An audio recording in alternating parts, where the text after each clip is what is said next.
అబ్బా! వాసన చూస్తేనే నోరూరిపోతుంది కదా! మన తెలుగు రాష్ట్రాల్లో ఏదైనా పండగ వచ్చినా, పార్టీ చేసుకోవాలన్నా, లేదా వీకెండ్ వచ్చినా మనందరికీ ముందుగా గుర్తొచ్చేది బిర్యానీ. అసలు ఈ బిర్యానీ లేనిదే మనకి ముద్ద దిగదు. కానీ ఫ్రెండ్స్ మీకు తెలుసా? మనం ఇంత ఇష్టంగా తినే ఈ బిర్యానీ అసలు మన ఇండియన్ వంటకమే కాదు. అవును మీరు విన్నది నిజమే. మరి అసలు ఈ బిర్యానీ ఎక్కడ పుట్టింది? మన దేశానికి ఎలా వచ్చింది? హైదరాబాద్ బిర్యానీకి ప్రపంచవ్యాప్తంగా అంత క్రేజ్ ఎందుకు వచ్చింది? ఈరోజు మన వీడియోలో బిర్యానీ వెనుకున్న ఆసక్తికరమైన చరిత్రను తెలుసుకుందాం. వీడియోని చివరి వరకు చూడండి. చాలా కొత్త విషయాలు తెలుస్తాయి.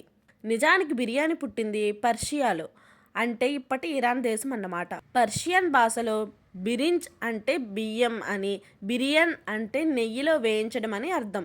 పూర్వం పర్షియాలో బియ్యాన్ని నెయ్యిలో వేయించి ఆ తరువాత మాంసంతో కలిపి వండేవాళ్ళు. అలా దీన్ని బిర్యానీ అనే పేరు వచ్చింది. కానీ అప్పట్లో అక్కడ చేసే బిర్యానీకి ఇప్పుడు మనం తినే మసాలా బిర్యానీకి చాలా తేడా ఉంది. అది చాలా తక్కువ మసాలాలతో ఉండేది. మరి ఇండియాలోకి బిర్యానీ ఎలా వచ్చింది? దీనికి చాలా కథలు ఉన్నాయి. కానీ చాలా ప్రాచుర్యంలో ఉన్న కథ మాత్రం మొఘల్ రాణి ముంతాజ్ మహల్ గారిది. ఒకసారి ముంతాజ్ మహల్ తన సైన్యాన్ని చూడడానికి వెళ్ళారట. అక్కడి సైనికులు చాలా నీరసంతో పోషాహారం లేకుండా ఉండడం గమనించారు.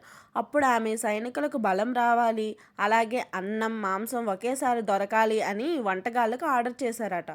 బియ్యం, మాంసం, సుగంధ ద్రవ్యాలు, కుంకుమ పువ్వు కలిపి ఒక పోషకమైన ఆహారాన్ని తయారు చేయించారు.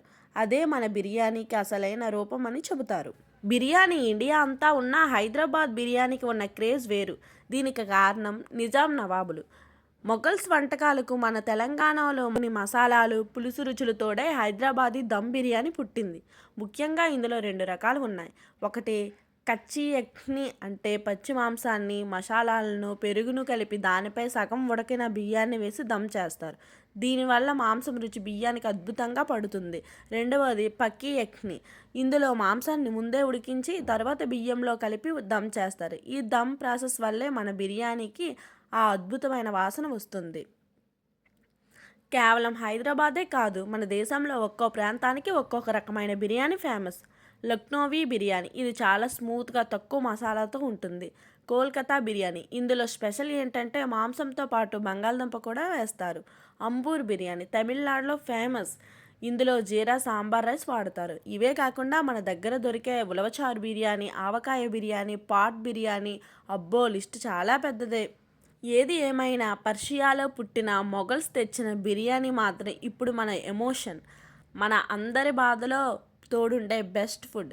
మరి మీకు ఏ బిర్యానీ అంటే ఇష్టం? హైదరాబాద్ దమ్ బిర్యానీయా, లేక ఫ్రై పీస్ బిర్యానీయా? కింద కామెంట్ సెక్షన్లో తెలియచేయండి. ఈ వీడియో చెప్పిన విషయాలు మీకు నచ్చితే వెంటనే ఒక లైక్ వేసుకోండి. మీ ఫ్రెండ్స్ అందరికీ షేర్ చేయండి. ఇలాంటి మరిన్ని ఆసక్తికరమైన వీడియోల కోసం మన ఛానల్ని ఇప్పుడే సబ్స్క్రైబ్ చేసుకోండి. మరో మంచి వీడియోతో మళ్ళీ కలుద్దాం. అంతవరకు సెలవు. Bye friends.